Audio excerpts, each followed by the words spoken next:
और जम्मू वाले हो और डोगरे हो हमारे दोस्तों साथियों, एक बार फी पंगा पई जाए जम्मू कश्मीर की सरकार की डोगरी कहने की दिक्कत है। मिगी ये समझ नहीं आ रही। जीएडी डिपार्टमेंट का आर्डर निकलता है कि एक कमेटी कॉन्स्टिट्यूट की गई है जिहड़ी जम्मू कश्मीर दे विच हिंदी ते उर्दू विच शहरों के नाम उनके स्पैलिंग चैक करने, जिहड़े साढ़े प्रमुख पर्यटक स्थल ने जां साढ़े जिहड़ियां कोई अच्छी जगह न उनके बारे च उनकी वैरीफिकेशन करन, उनके नाम जिहड़े न वो ठीक करन, करैक्शन करन। एक कमेटी बनाई है कि जिहड़ा मैप तैयार होना रीजनल लैंगुएज का उहदे विच हिंदी ते उर्दू दे विच सारा काम होना। भाई डोगरी कुत्थे गई? मती सारी आबादी डोगरी पढ़ती है,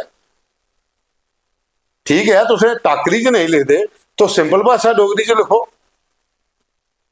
पर डोगरी का तो जिक्र होना चाहिए ना।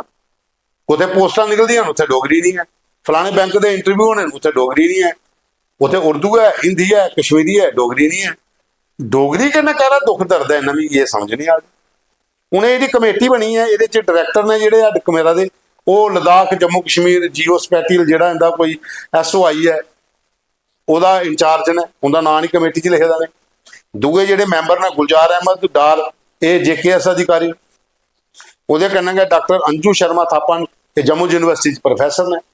और दूए कमेटी मैंबर ने मुश्ताक हुसैन मगलू, ये जोड़े ने ये कश्मीर यूनिवर्सिटी असिस्टेंट प्रोफैसर ने। ये कमेटी है 4 बंदे। इस कमेटी ने जम्मू कश्मीर दे विच जिन्ने भी प्रोमीनेंट प्लेसिस ने, जिन्ने भी साढ़े ऑफिशियल मैप का पर शहर कस्बे जिंदा भी सारे का नाम है वो हिंदी ते उर्दू च आना। भाई डोगरी का भी नाम ले लो उहदे विच। इन्नी भी के बेरुखी हुई साढ़े कन्नै।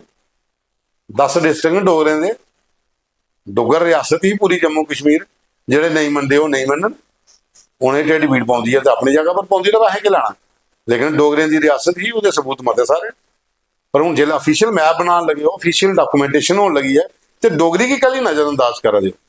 मिगी लगता है ये डोगरी कन्नै जुड़े तो सारे संस्थानें की बोलना चाहिए, भाई नवी डोगरी संस्था हो, भाई डोगरी संस्था हो, या दूसरे जोड़े संगठन बने दे, डोगरी भाषा अकैडमी हो, इन्हें सारे लोगों की ये पर हूँ आवाज़ चुकनी चाहिए है, क्योंकि ये रीजनल रिकॉर्ड से रिकॉर्ड के जाना सारा सिस्टम। जे उर्दू रखी सकते हो, हिंदी रखते हो, डोगरी भी रखो उसे। अगर रखना चाहते हो कश्मीरी भी रखो, सानू वो कोई वो नहीं। हर भाषा की मान सम्मान मिलना चाहिए। 8वें शेड्यूल चाहिए डोगरी, तो डोगरी भी रखना चाहिए।